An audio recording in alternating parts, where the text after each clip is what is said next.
Yes, yes, yes, yes.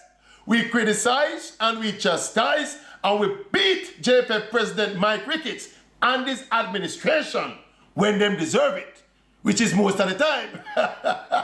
But when they get things right, like now securing this big friendly international against the United States, we have to give them credit.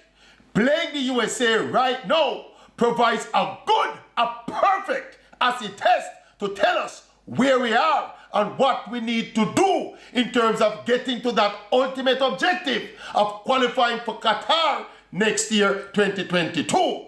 It is now up to the coach, Theodore Tapper Whitmore, and the players to cut out the foolishness, stop the complaining, and stop the bickering over money, and use this assignment to fine-tune the team before the start of the Gold Cup and the qualifiers later this year. So big up Mr. Ricketts, them can't blame you this time.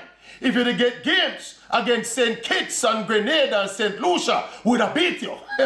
Yes, but you get a big game against the United States, so we agree with you. Yes, Mr. Ricketts, we agree with you.